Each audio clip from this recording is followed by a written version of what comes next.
Bisa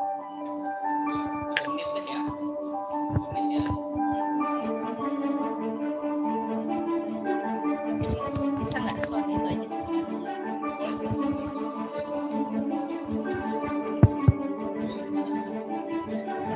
Bismillahirrahmanirrahim. Assalamualaikum warahmatullahi wabarakatuh. Ayah bunda, selamat bergabung. Kami ucapkan selamat datang di acara seminar parenting SMPIT Mentari Ilmu Karawang. Kami ucapkan terima kasih atas kehadiran ayah bunda yang sudah bersegera membersamai kita bersama, baik di Zoom maupun di YouTube. Kami ucapkan selamat datang di acara seminar parenting SMPIT Mentari Ilmu Karawang.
Bismillahirrahmanirrahim. Assalamualaikum warahmatullahi wabarakatuh. Waalaikumsalam warahmatullahi wabarakatuh. Asyhadu an la ilaha illallah wa asyhadu anna Muhammadan abduhu wa rasuluh la nabiyya ba'da. Tidak ada kata yang indah selain kita mengucapkan syukur alhamdulillah atas limpahan rahmat yang Allah Subhanahu wa taala berikan kepada kita semua. Sehingga pada siang hari ini kita diberikan kemampuan, kesehatan yang paripurna untuk ikut melaksanakan acara yang hebat ini, yaitu acara parenting SMPIT Mentari Ilmu Karawang. Ayah bunda, salawat serta salam mari kita limpah curahkan kepada junjungan kita Nabi besar Muhammad Sallallahu Alaihi Wasallam. Yang kami hormati Ketua Pembina Yayasan Pendidikan Mentari Ilmu Karawang, Bapak Saiful Muhtadin, Sarjana Sosial MSI. Yang kami hormati Pembina Yayasan Pendidikan Mentari Ilmu Karawang, Bapak Dwito Laksono ST. Yang kami hormati Ketua Yayasan Pendidikan Mentari Ilmu Karawang, Ibu Dr. Eka Dewi Nuraini, STP MPD. Yang kami hormati Bapak Ibu Kepala Sekolah SD, SMP, SMA IT Mentari Ilmu Karawang. Yang kami hormati pula Ketua Komite SD, SMP, dan SMA IT Mentari Ilmu Karawang. Dan tidak lupa yang kami hormati Bapak Ibu Guru rumah, dan para tamu undangan yang hadir dalam acara seminar SMPIT Mentari Ilmu Karawang. Kami ucapkan selamat datang dalam acara seminar parenting SMPIT Mentari Ilmu Karawang. Membangun ketangguhan keluarga di era pandemi bersama Ustadz Bemri Jaisur Rahman. 1, 2, 3. Let's begin this event today by reciting basmalah together. 1, 2. Tidak suka membayangkan. Peserta lomba Mentari Ilmu Islam Yang atas nama Bajai Kisha dan saya Ayesa.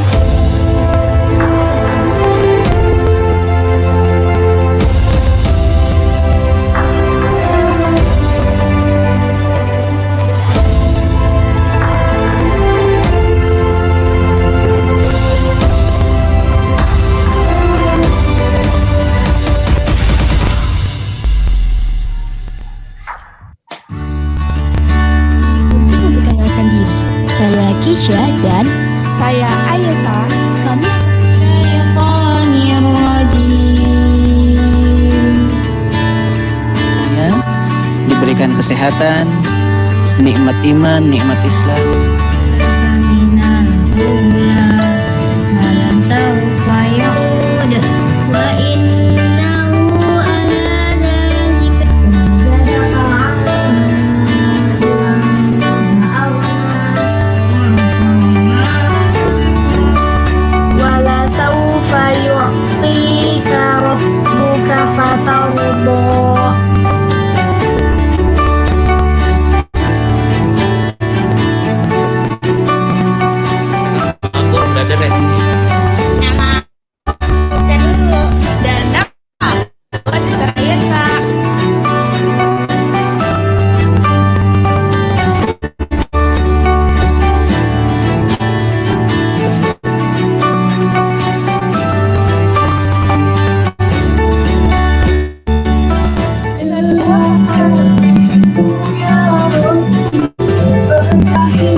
Peserta seminar yang berbahagia, mari kita sama-sama membuka acara kita yang spesial ini dengan membaca basmalah. Lanjutkan tilawah Quran. Kemudian dilanjutkan dengan seminar paring dan doa penutup. Baiklah, kita lanjut ke acara yang pertama, yaitu tilawah Quran. Untuk menambah kemudahan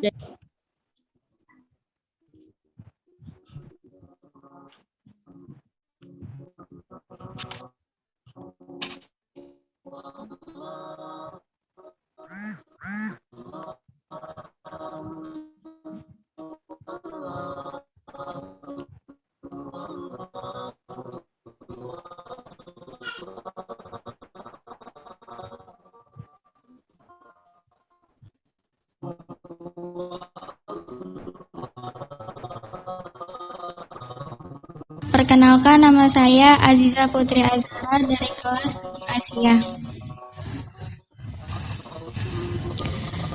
A'udzu billahi minasyaitonir rajim. Bismillahirrahmanirrahim. Hal ata 'alal insani hinun minad dahri lam yakun syai'an madhkura. Inna khalaqnal insana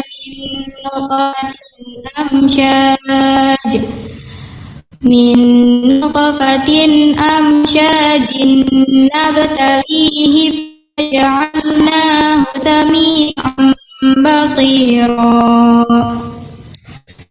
إنا هديناه السبيل إما شاكرا وإما كفورا إنا أعتدنا للكافرين سلاسل وأغلالا وسعيرا إن الأبرار يشربون من كأس كان مزاجها كافورا عينا يشرب بها عباد الله يفجرونها تفجيرا يوفون بالنذر ويخافون يوما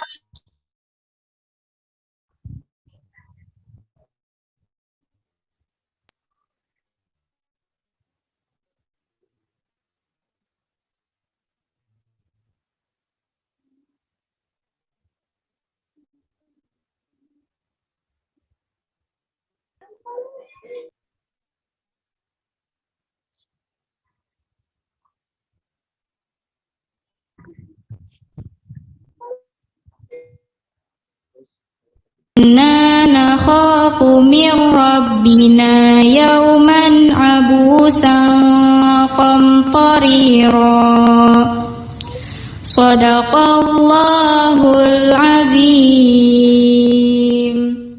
Wassalamualaikum warahmatullahi wabarakatuh.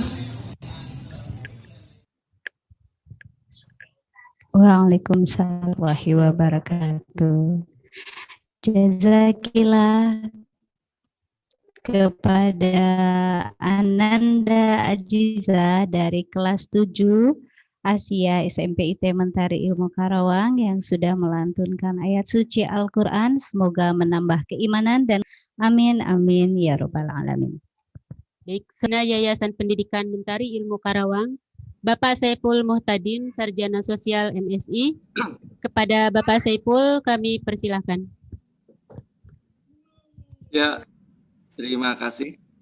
Assalamualaikum warahmatullahi wabarakatuh. Alhamdulillahilladzi liyasdadu imanan ma'a imanihim. Allahumma shalli wa sallim ala Muhammadin wa ala alihi wa ashabihi wa man tabi'ahum ila yaumiddin. Assalamualaikum Ustadz Saiful. Kami hormati. Ya, terdengar? Yang kami hormati pembina yayasan Bapak Dwito, Ketua Yayasan Ibu Eka, Ketua Yayasan, Ketua Harian Yayasan Bapak Saiful. Ya. Gimana? Tidak jelas suaranya? Silakan Pak, dilanjut. Ya. Juga Ketua Harian Bu Epi dan jajarannya, termasuk Ketua Parenting ya, dan juga Komite Sekolah yang sudah bisa mengadakan kegiatan parenting ini bersama-sama dengan panitia di sekolah, Kepala Sekolah SMP dan SMA, SD Jatisari dan juga SD Karaba ya, yang kami hormati, dan semua teman-teman tenaga pengajar dan tenaga pendidikan yang dibanggakan, dan juga ibu bapak orang tua murid yang kami hormati dan adik-adik sekalian. Mudah-mudahan kita semua dalam keadaan sehat walafiat dan Allah selalu memberikan hidayah dan juga aktivitas kita mendapat keridhaan dari Allah Subhanahu wa taala. Para hadirin yang dimuliakan Allah, Pak Ustadz sudah ada, Ibu Pak Ustadz Benri sudah join dengan kita.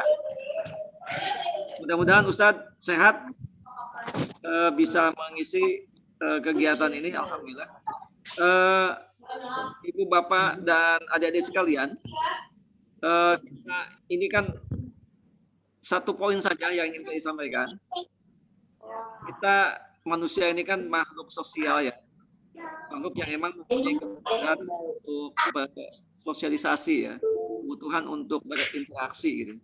Sehingga ketika keadaan yang berubah, ada pandemi seperti ini, maka ada habit kita yang mungkin harus dirubah gitu ya. Yang mungkin ya ini sebenarnya yang sangat update ya, yang mungkin kita masih memerlukan referensi dari luar, kita masih memerlukan wawasan dari luar ya untuk bisa beradaptasi. Ketika perubahan tersebut yang tentunya akan memberikan tekanan ya baik pasti ya secara ekonomi dan juga yang ini sifatnya juga sosial juga tentu harus kita antisipasi. Tekanan sosial yang tadi saya katakan bahwa kita adalah harus tetap berinteraksi dengan pihak yang mungkin akan ubah kebiasaan kita. Itu ada pressure, ada tekanan juga dari sosialnya. Sehingga yang saya katakan tadi, ketika sebuah tekanan itu, maka kita perlu wawasan, maka kita perlu referensi ya untuk bisa beradaptasi dengan lingkungan gitu ya. Sehingga perubahan-perubahan yang ada itu kita bisa menghadapinya dan kita bisa beradaptasi dengan keadaan. Nah ini parenting ini saya apresiasi betul ya kepada teman-teman panitia dan juga parenting dan komite ya yang sudah mampu menghadirkan sebuah kegiatan yang sangat penting buat kita ini. Penting karena tadi itu ya volatility ya, keadaan di luar itu sangat begitu cepat perubahannya gitu ya, sehingga kita ya mesti mengetahui sekian banyak informasi, mengetahui sekian banyak referensi, sehingga masukan dari orang yang lebih paham ya telah hadir di antara kita Ustadz Benri yang mungkin akan memberikan banyak informasi dari kita, sehingga kita mampu membuat sekian banyak opsi ya, alternatif solusi yang mungkin akan kita ambil ya ketika sekian banyak informasi referensi yang kita dapat apalagi di momen seperti seminar ini.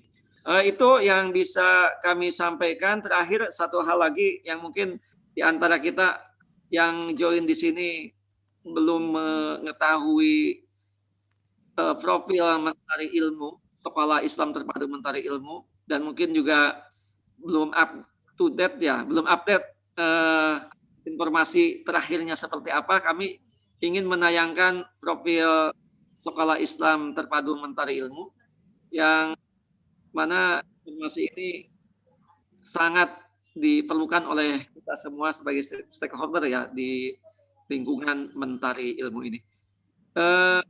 Ini mungkin akan menayangkan, disilakan.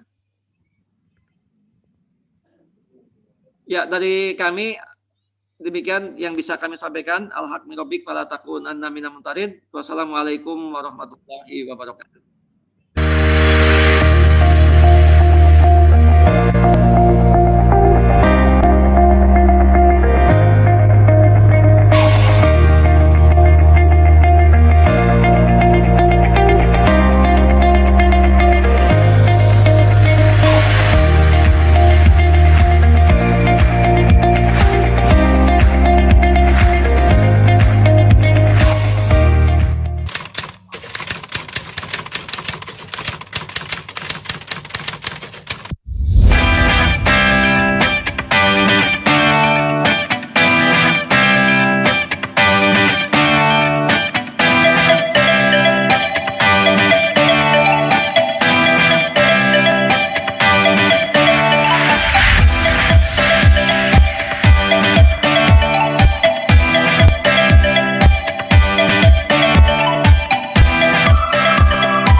negeri. Yuk ke Mentari Ilmu.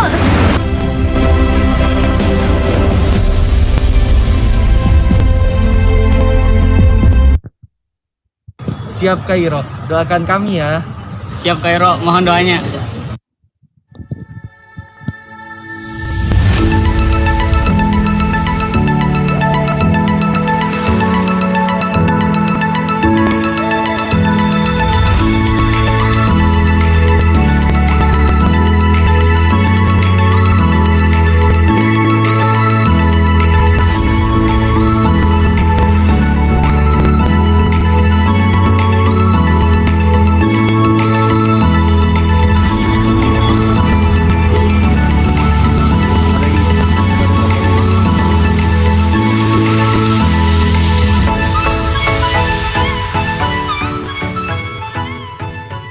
Assalamu alaikum warahmatullahi wabarakatuh.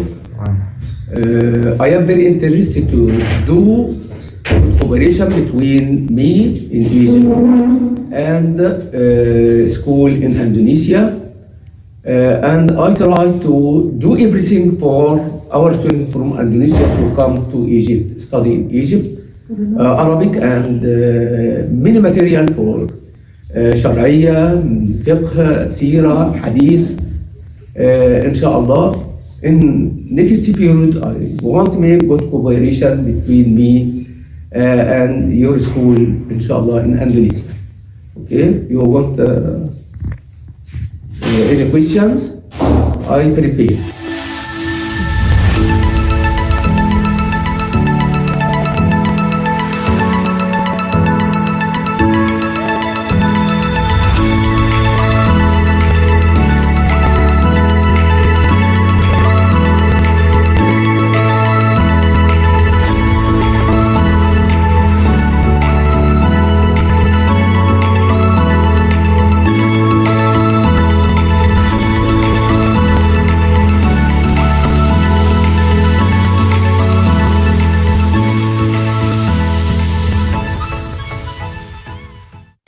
Mentari Ilmu, maju bersama Allah, Allahu Akbar.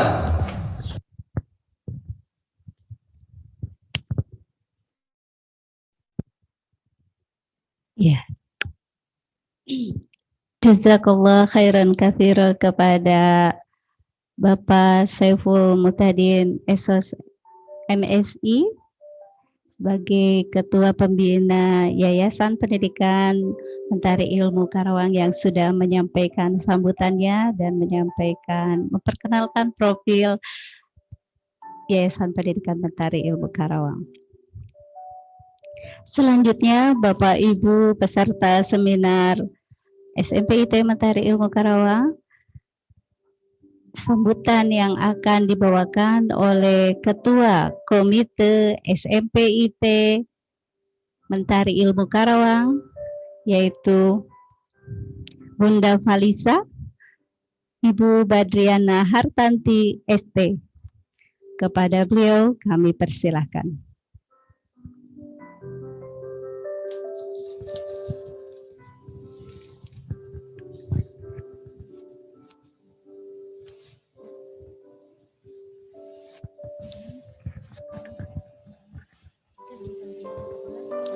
Bismillahirrahmanirrahim. Assalamualaikum warahmatullahi wabarakatuh. Segala puji kepada Allah yang telah melimpahkan rahmat dan hidayahnya kepada kita semua, sehingga pada hari ini kita diruangkan waktunya untuk dapat mengikuti seminar parenting. Sholawat dan salam terlimpahkan kepada junjungan besar Nabi besar Muhammad SAW beserta kerabat, sahabatnya, dan pengikutnya hingga akhir zaman. Amin.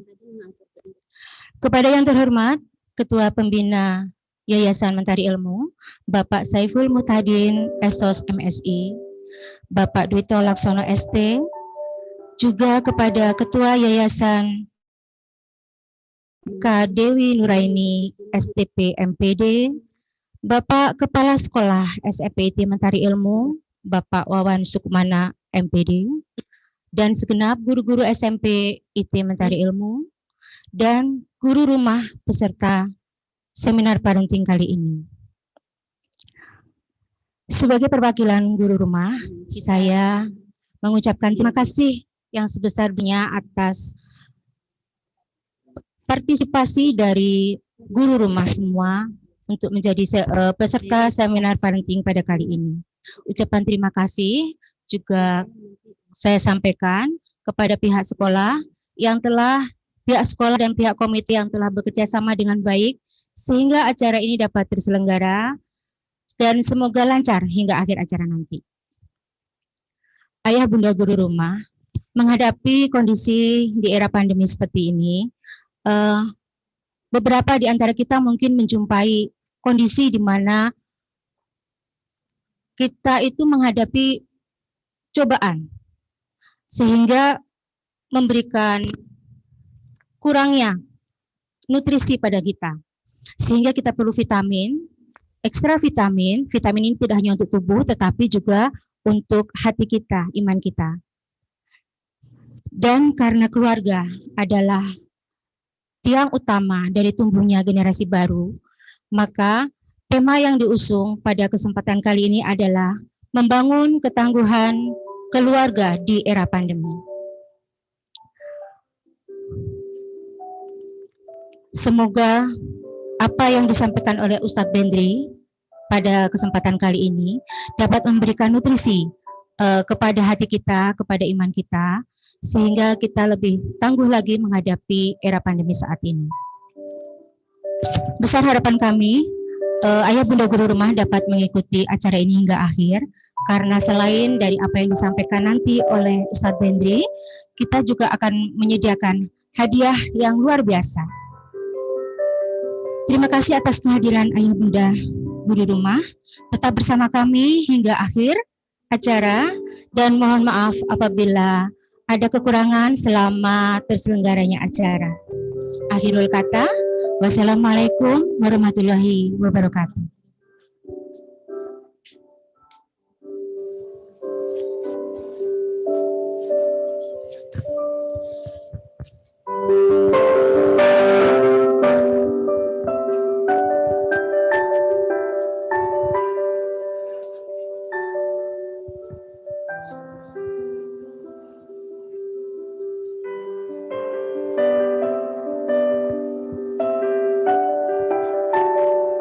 Alhamdulillah, Masya Allah, terima kasih kepada Ketua Komite Bunda Falisa yang sudah menyampaikan sambutannya.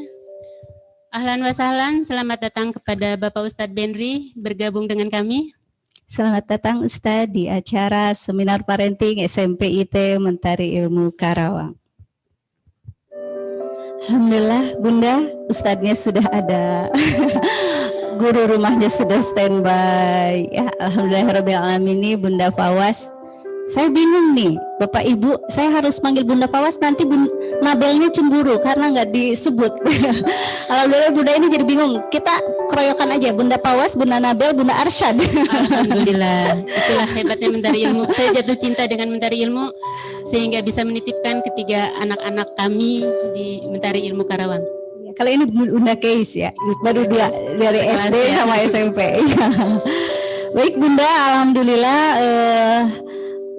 yang dirasa oleh Bunda luar biasa, mungkin ya, terima kasih sudah menjadi bagian dari Mentari Ilmu dari tahun ke tahun menitipkan anaknya ke kami, dan itu juga alhamdulillah Bapak Ibu guru rumah yang sudah mempercayakan pendidikannya kepada Yayasan Pendidikan Mentari Ilmu.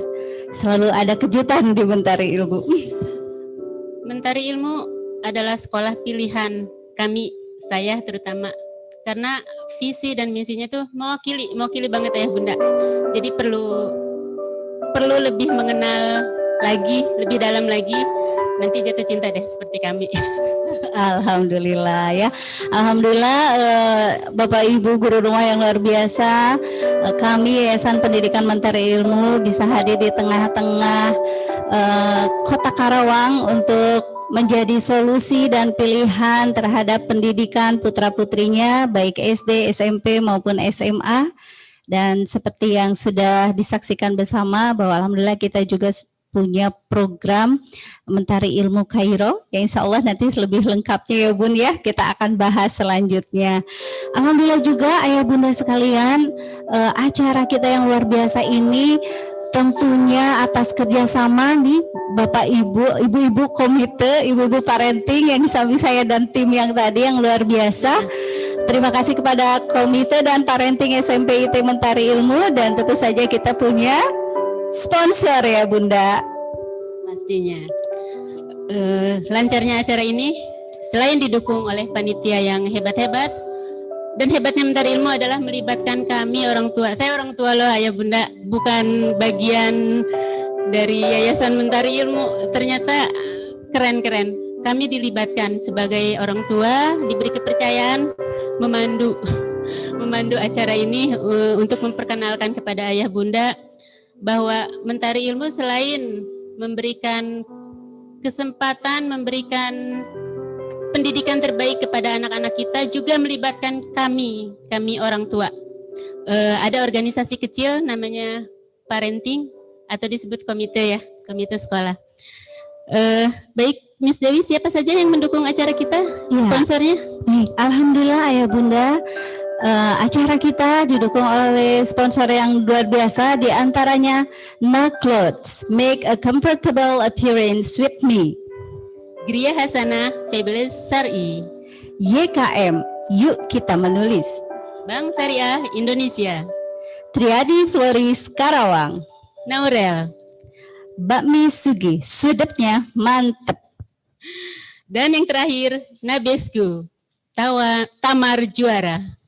Alhamdulillah, luar biasa Bunda. Banyak sekali yang mensponsori ya, alhamdulillah. Baik, Ayah Bunda, tibalah saatnya yang ditunggu-tunggu.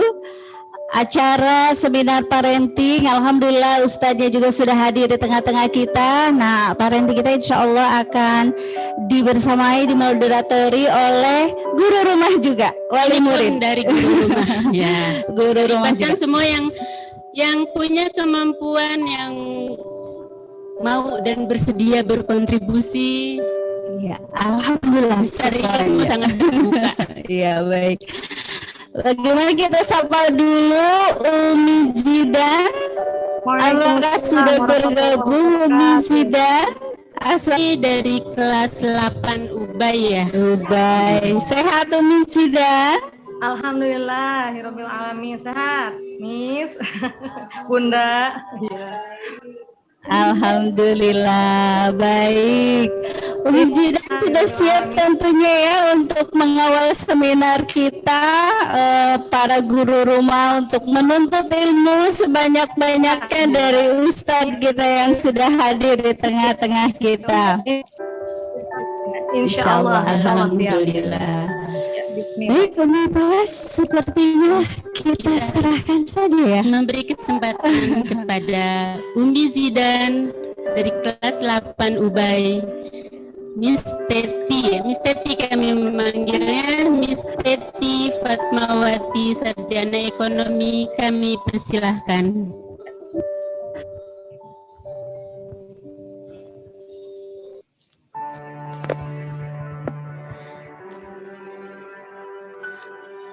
Ya, jazakumullah khairan katsir kepada MC yang luar biasa pada sore hari ini ya. Sudah sore tapi tetap semangat. Itulah ciri khas keluarga besar Mentari Ilmu, ya guru-gurunya ya guru rumahnya. Insya Allah hebat-hebat. Amin.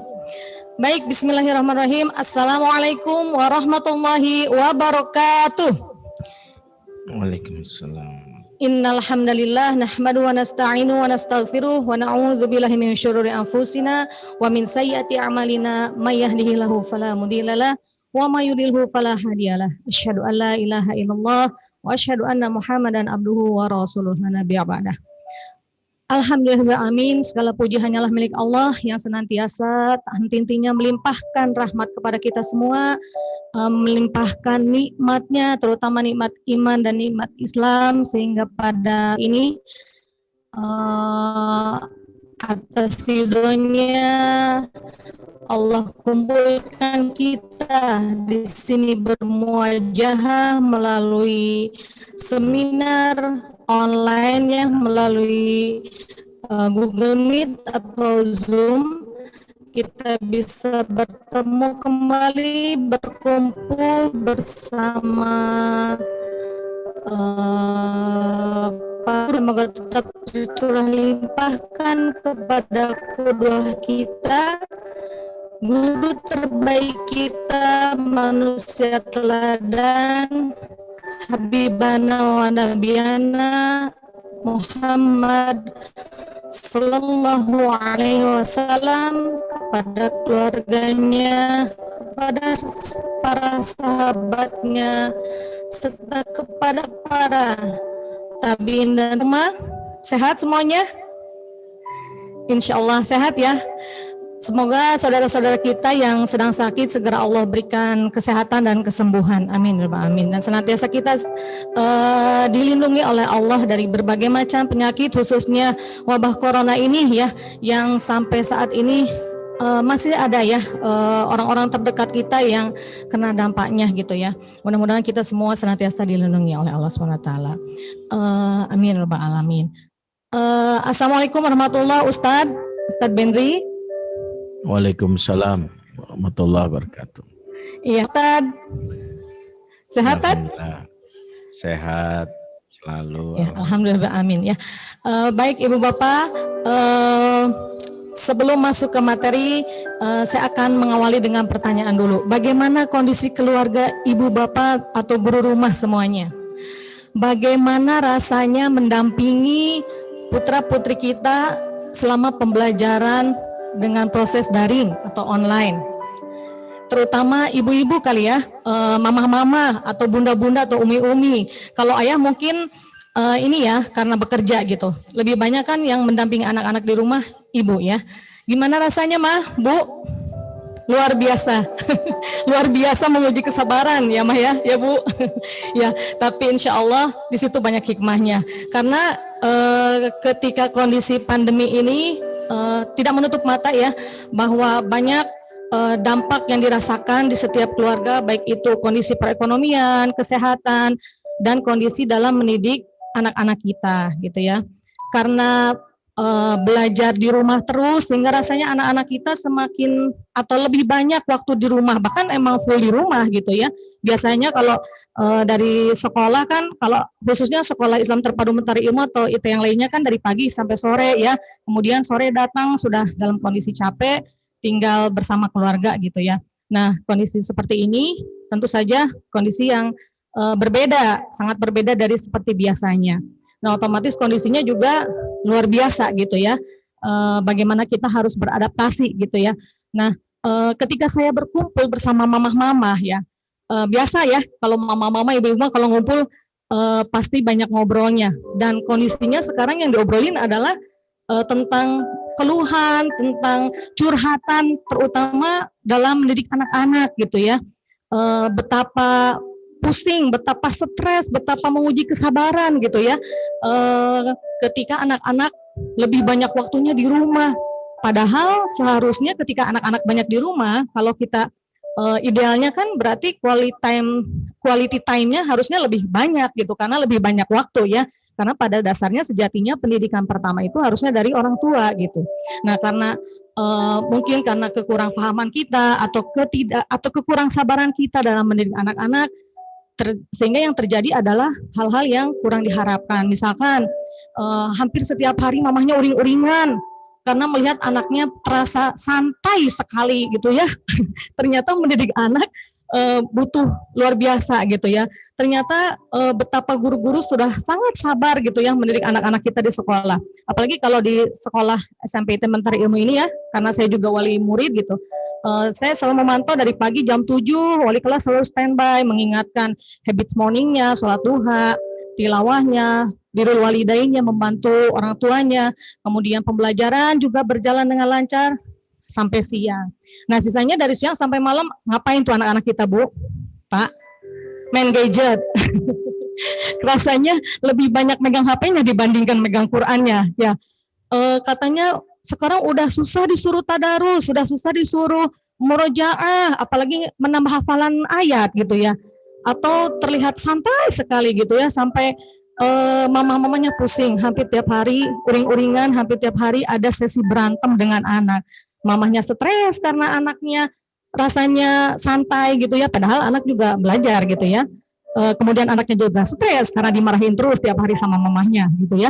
Jadi seperti itulah kondisi yang tidak jauh beda, hampir semua keluarga menghadapi seperti itu, kesulitan mengontrol anak-anak, membangun sistem pendidikan yang tepat di kondisi seperti ini, dan masalah seperti itu harusnya segera ditangani karena bagaimana bisa membuat atau membangun rumah tangga yang kuat, yang tangguh, kalau mama-mamanya atau orang tuanya, anaknya juga stres. Nah, maka dari itu kita harus segera mencari ilmunya, harus segera mencari obatnya. Dan alhamdulillah untuk sore hari ini kita sudah undang Ustadz Bindri Jayusur Rahman ya, Ustadz Bindri Jayusur Rahman yang sudah sangat familiar di dunia parentingan ya. Insya Allah kita bisa melihat di mana saja, di YouTube maupun di biodata Ustadz. Oke. Bismillahirrahmanirrahim. Assalamualaikum warahmatullahi wabarakatuh. Alhamdulillah, assalatu wassalamu ala rasulillah wa ala alihi wa sahbihi wa mawala wa ba'd.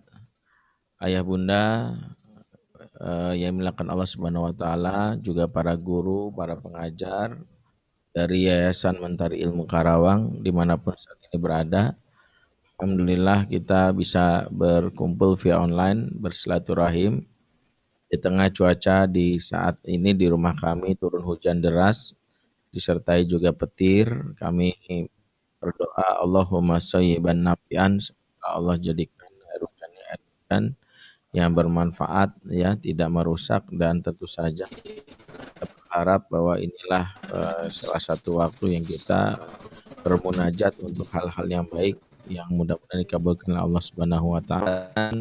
Ini kita bersilaturahim via online, kita memuja dan memuji Allah. Kita bisa dalam hal ini ya berupaya untuk bersama-sama belajar bagaimana di masa yang saat ini banyaknya tentang pengasuhan. Kita berupaya mengokohkan keluarga kita sebagai bagian penting khusus komunitas yang harus diberikan khusus anak kita. Inilah salah satu yang menjadi target kita, bagaimana membangun tangguhan dan kekokohan di dalam keluarga. Kenapa demikian? Ini salah satu yang menjadi harapan kita, khususnya menjaga anak-anak kita pengaruh buruk yang ada di luar. Kita tahu bahwa dunia luar ya, khususnya banyak menawarkan hal-hal yang kali menipu anak-anak kita. Bahkan banyak sekali ya rupa-rupa, cara-cara untuk menjebak anak-anak kita dalam hal-hal yang merusak iman dan mereka.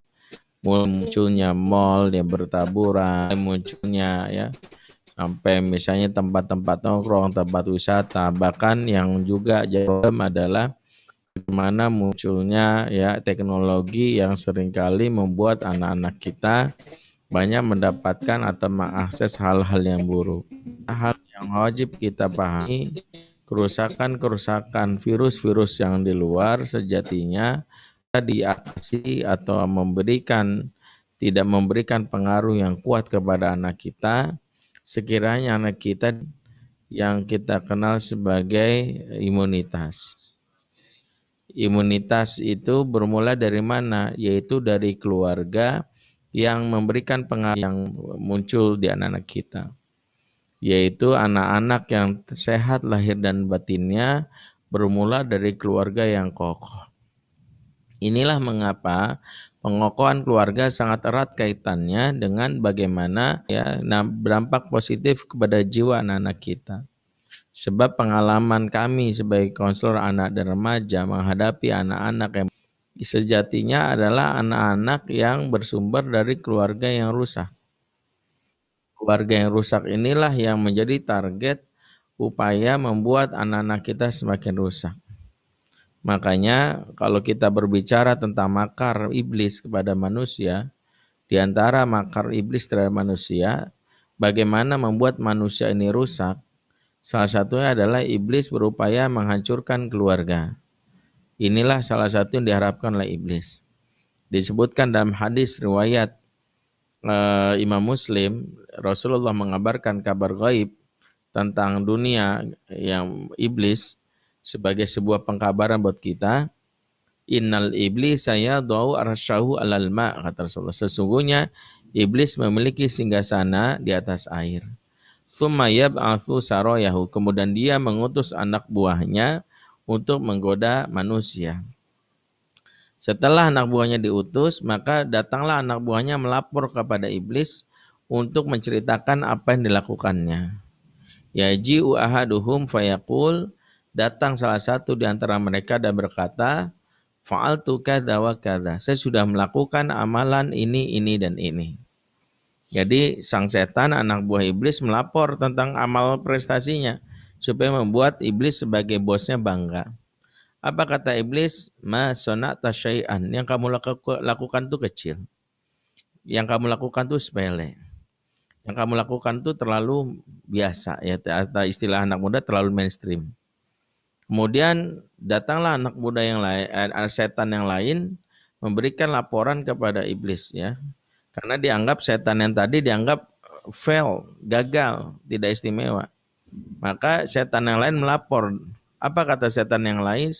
Yang lain, ma taraktu hatta faraktu bainahu wa baina imraati. Saya pepet terus seseorang, saya tidak tinggalkan dia walau sejenak, saya tempel dia sampai rumah tangganya berantakan dan dia bercerai dengan pasangannya.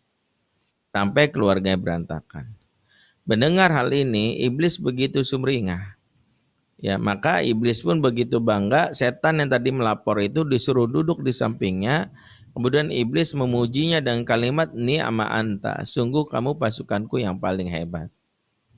Inilah salah satu dalil betapa salah satu kepentingan iblis terhadap manusia merusak keluarga, dan keluarga yang rusak, yang jebol, yang rapuh ditandai dari hubungan ayah dan bunda yang tidak harmonis. Jadi inilah salah satu porsi terbesar bagaimana kita mengokohkan keluarga. Sebab kalau kita lihat suami istri yang tidak harmonis memberikan sumbangsi terhadap anak-anak bermasalah sekitar 80%. Makanya kalau kita berbicara tentang pengasuhan, tidak langsung ujuk-ujuk ke anak, ini anak saya gimana. Tapi kita harus merujuk dulu kepada hal yang paling dekat, yaitu hubungan kita dengan pasangan kita. Makanya Al-Quran memulainya dengan doa yang sering kita bacakan. Gimana doanya? Rabbana hablana min azwajina wa zurriyatina qurrata a'yun waj'alna lil muttaqina imama. Ya Rabb, kanukanlah dari pasangan kami dan keturunan kami sesuatu yang menyejukkan mata. Jadi yang pertama kita minta pasangan dulu. Sebab banyak rumah tangga itu anak-anaknya bermasalah, ditandai rapuhnya keluarga dimulai dari bapak ibu yang sering bertengkar. Ya, contoh sederhana ya, suatu hari ada ibu-ibu yang WA saya, Ustadz, saya pengen konsul anak saya kena pakai narkoba, Ustadz tolong saya. Saya bilang ya udah datang aja. Tapi tolong bawa suaminya ya. Saya bilang, iya Ustadz, saya usahain, suami saya kadang sibuk ngurusin kerjaannya. Alhamdulillah setelah dibujuk-bujuk suaminya mau datang. Datanglah dia ke ruangan saya yang ada di waktu itu di daerah Tebet. Baru aja saya salaman sama suaminya dan ibu ini duduk, tiba-tiba ibu ini tanpa basa-basi langsung curhat, ya Allah Ustadz, anak saya ternyata bukan hanya sekedar make Ustadz, ternyata udah jadi bandar Ustadz, ya Allah saya bingung banget Ustadz. Dengan spontan sang suami langsung memprotes ibunya. Apa kata suaminya? Kamu tuh lebay, gak mungkin juga anak jadi bandar. Gampang apa jadi bandar? Kamu tuh kok cita berlebihan. Si istri dikasih tahu gitu malah tersinggung. Pak, diam Pak, aku lagi curhat sama Ustadz. Kamu tuh kayak mikirin anak doang. Kamu kan cuma bisa bikinnya doang. Si suami makin marah. Kamu pikir kamu doang paham anak? Aku juga, cuma gak kayak kamu tuh. Kamu tuh bawel. Maka anak-anak jadi gak mau dekat sama kamu. Jadi saya memperlihat langsung di depan saya gimana suami istri yang lagi adu argumen dan bertengkar depan saya. Akhirnya saya bilang, oke, duduk, tenang, saya bilang. Kita nggak bahas orang anak dulu deh kalau gitu. Istrinya bilang, maafin Ustadz, memang suami saya ini suka ngajak ribut mulu gitu. Ya udah tenang, nggak apa-apa Bu. Kita bahas tentang ibu dulu nih, sama suami, sama ibu, sama bapak. Gitu. Saya tanya ibu udah berapa tahun nikah bu? 17 tahun Ustadz. Oke, sekarang saya tanya, gimana bu rasanya menikah sama suami selama 17 tahun? Apa jawaban istrinya? Ya mau gimana lagi Ustadz, udah takdir. Nah ketika istri menjawab, ya mau gimana lagi udah takdir, inilah salah satu masalahnya. Ternyata sang ibu dalam hal ini menanggung emosi negatif bertahun-tahun sampai kurang lebih 17 tahun dan tanpa sadar itulah yang dibuang ke anaknya baik lewat lisan verbalnya maupun lewat bahasa tubuhnya. Maka wajar banyak anak-anak yang tidak nyaman berada di rumah dari siapa? Dari bapak ibu yang sering bertengkar. Jadi kalau ditanya ketangguhan itu bermula dari mana? 80% suami istri dulu. Kemesraan yang dibangun suami, ayah atau ibu yang saling kompak, saling kasih sayang membuat anak betah berada di rumah. Makanya saya berapa kali jadi konselor anak di jalanan, menemukan anak-anak yang nongkrong sampai jam 2 malam, sampai jam 3 pagi ya. Kemudian ya banyak, salah satunya adalah para perempuan ya, anak-anak gadis. Ngeri saya bilang. Sampai saya nanya, kamu nggak pulang, emang nggak punya rumah? Ternyata kaget. Sebagian besar di antara mereka itu anak orang kaya, rumahnya besar. Tapi kadang mereka nggak mau pulang. Jawabannya bukan karena rumahnya kecil, sempit. Nyata karena males untuk pulang, karena mereka nggak betah, karena harus melihat konflik antara ayah dan ibunya. Inilah juga membuat anak-anak kita akhirnya kadang nggak respect. Yang akhirnya ujung-ujungnya membenci salah satu orang tuanya, dan itu sangat rentan anak-anak kita untuk dapat pengaruh buruk dari lingkungan luar.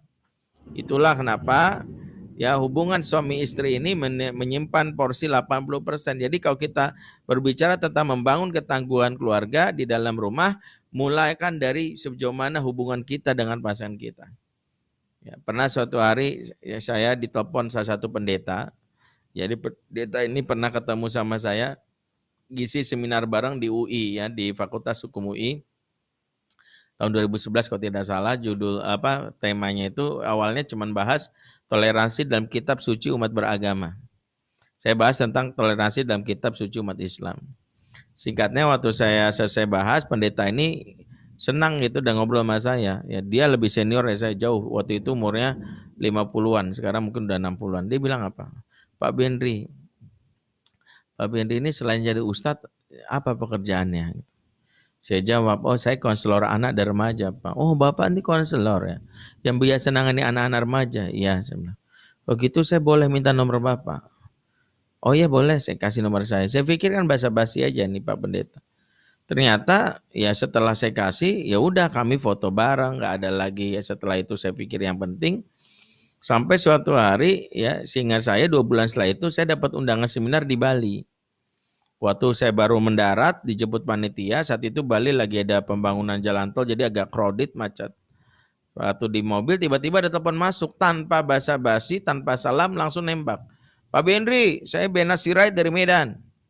Masih nggak saya? Gitu. Saya bingung, ini orang bentak-bentak. Nyatanya dari Medan. Gitu. Ada apa Pak? Begini Pak, saya ini yang di UI, ingat gak? 2 bulan, 3 bulan lalu. Oh iya, ada apa Pak Sirait? Saya ingin tanya pendapat Bapak nih. Bapak ini kan konselor ya. Saya mau tanya ini. Saya usir anak saya pagi ini. Maksudnya Pak? Iya, saya punya anak umur 21 tahun. Saya usir dia. Bikin malu saya. Dia minum minuman keras, mabok-mabokan. Itu. Ya, berzina. Bapaknya pendeta, tapi kelakuan anaknya itu kurang ajar itu. Membantah saya nggak tahan pagi ini. Saya usir dia. Nggak penting saya punya anak kayak gitu. Oh gitu ya Pak? Iya. Terus saya tanya, istri Bapak gimana Pak? Maksudnya tadi ya saya nanya, maksud saya istri Bapak dengan pengusiran ini gimana? Tahu jawaban Bapak? Nah itulah istri saya. Bukannya mendukung saya, malah nyalain saya. Dianggap saya ayah yang tidak becus, ya bapak yang tidak pantas. Itu istri saya dari dulu keterlaluan itu. Itu biang kerok juga itu. Mentang-mentang dia anak dulunya anak orang kaya, IP-nya dulu tuh kuliah lebih tinggi dari saya. Terus bapak ini cerita. Jadi Bapak Ibu semua, Pak Sirait ini, pendeta dari Medan ini nelpon saya kurang lebih 48 menit. 3 menit ngomongin anak, 45 menit ngomongin istrinya. Ya. Begitu selesai 45 menit, tiba-tiba dia nanya balik. Nah, kembali ke masalah anak saya nih, Pak. Kira-kira saya harus ngomongin apa? Saya malu juga. Anak saya kok bisa akhirnya ya keluar, diusir dari rumah. Nanti dia cerita yang nggak baik-baik tentang saya. Akhirnya saya tanya, Pak Sirait, sebenarnya masalah Bapak sama anak atau sama istri? Kemudian dia kaget. Loh, maksudnya? Ya saya bingung aja. Bapak sadar atau tidak? Bapak itu nelpon saya 48 menit dari tadi kurang lebih. 3 menit pertama Bapak ngomongin anak, 45 menit sisanya ngomongin istri. Ya, jangan-jangan masalah Bapak dari dulu sama istri, larinya ke anak. Kemudian dia diam. Gimana menurut Bapak? Saya tanya halo nggak jawab halo. Saya pikir blank spot kan. Tahu-tahu di ujung telepon ada suara berat gitu. Ya. 25 tahun saya menikah, baru ada yang menyadarkan saya. Kalau saya dari dulu bermasalah sama pasangan saya.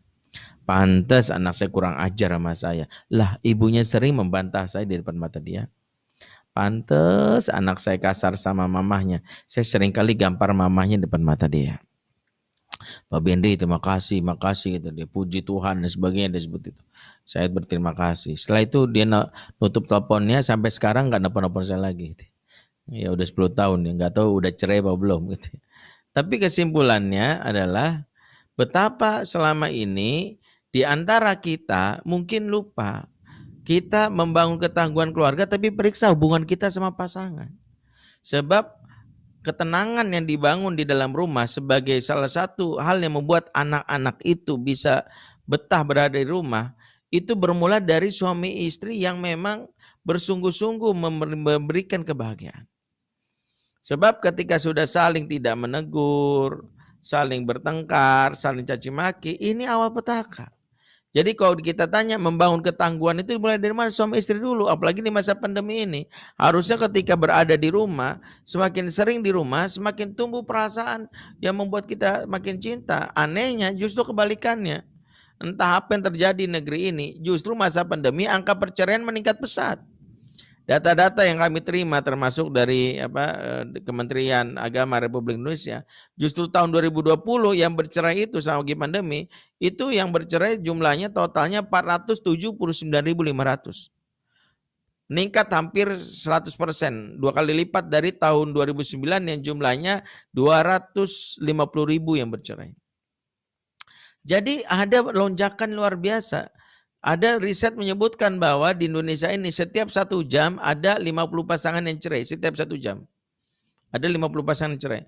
Saya barusan ngisi kajian setengah jam ya. Berarti selama saya tadi ngisi ada 25 pasangan cerai. Gitu. Nah itu ternyata kita terjadi di negeri ini.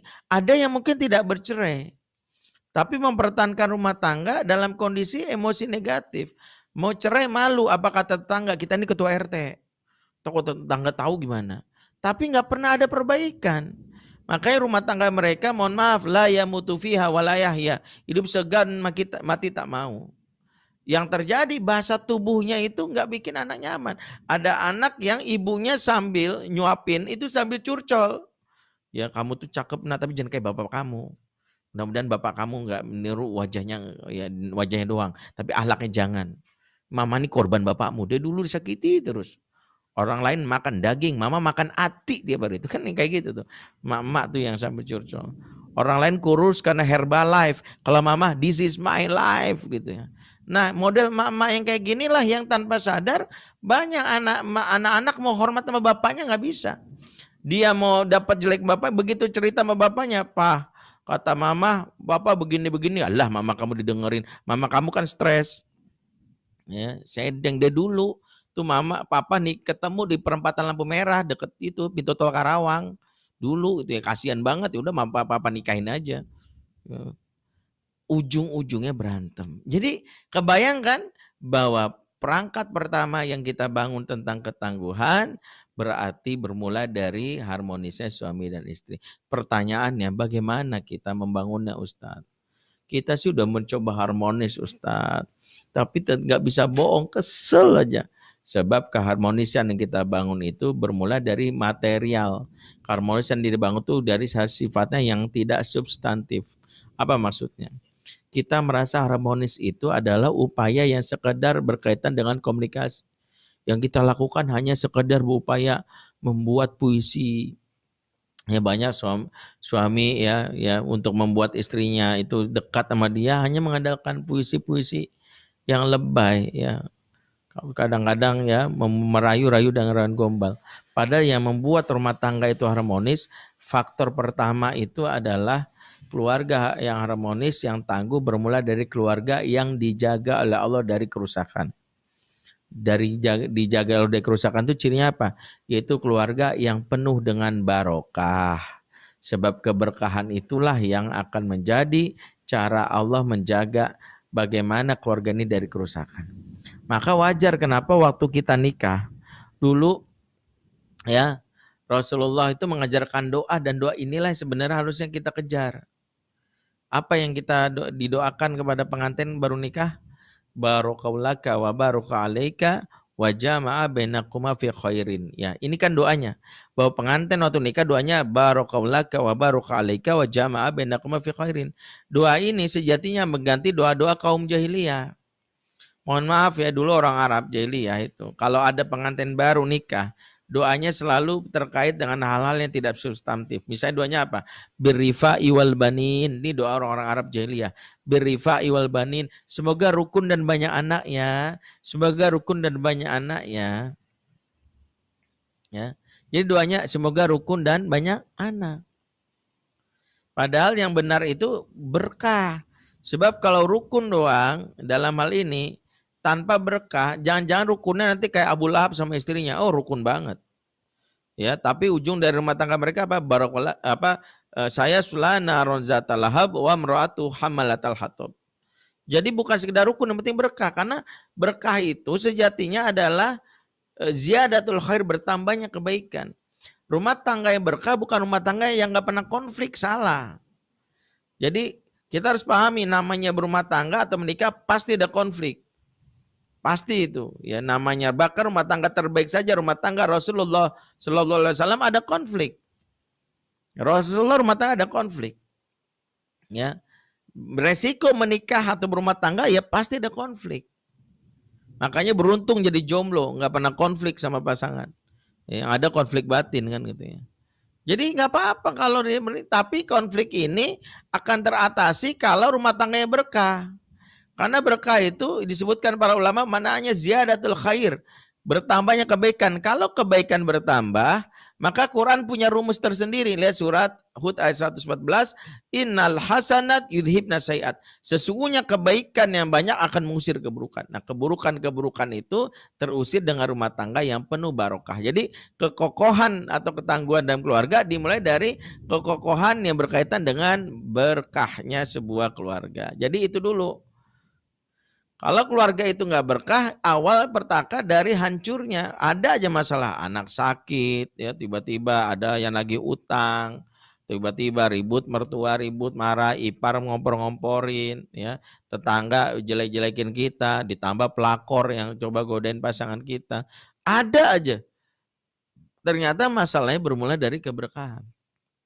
Makanya pernah suatu hari ada salah satu selebgram datang ke saya. Artis yang terkenal ya, followernya 20-an juta ya. Saya yakin kalau saya sebut namanya pasti tahu lah. Ya, tapi nggak usah saya kasih tahu ya. Maaf ya, nggak usah kepo ya. Ini bukan lambe turah yang cerita-cerita. Intinya saya mau ngasih tahu ada artis yang datang ke saya. Itu dia cerita, Ustadz, saya udah datang ke psikolog 19 kali. Ustadz yang ke-20. Oh, jadi saya di nomor 20 kan. Ya, luar biasa nih. Sakit hati juga saya nomor 20 saya. Jadi saya ini kalau di sosial media sama di layar kaca tuh mesra, Ustadz. Ya, kelihatannya harmonis keluarga saya. Tapi sebenarnya 2 minggu ini saya itu udah pisah ranjang. Pas kan saya berniat, ya udahlah kalau udah gak tahan saya mau cerai gitu. Ya, oh gitu. Saya baru tahu, iya. Sebenarnya konfliknya udah lama Ustadz, tapi berulang-ulang. Oh gitu.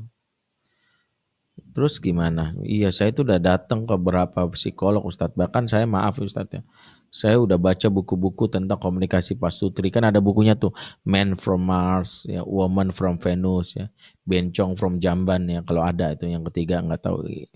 Intinya saya udah baca bukunya itu Ustadz. Tapi tetap aja masih ribut aja sama pasangan. Bingung saya gitu. Saya yakin orang ini kan udah datang ke psikolog dan baca buku-buku populer tentang komunikasi pasutri. Pastinya bukan itu masalah utamanya kenapa dia ribut. Maka saya nanya satu hal yang dia sendiri kaget. Boleh saya tahu? Iya Ustaz. Sholat subuhnya jam berapa Mas? Dia kaget. Iya. Sholat subuhnya jam berapa? Dia diam aja tuh. Gak apa-apa saya bilang. Cerita aja. Lalu dia istighfar, astagfirullah. Astagfirullah. Gak apa-apa cerita aja. Saya bilang. Malu Ustaz. Kenapa? Saya kadang syuting sampai jam 2 malam. Kadang-kadang ya bangun ya jam 8, jam 9. Ya kalau sholat subuh paling jam 8 itu Ustaz. Saya bilang jam 8 sholat subuh. Itu bukan sholat subuh Mas. Itu sholat duha pakai kunut. Saya bilang. Dia disenyum. Ya malu saya.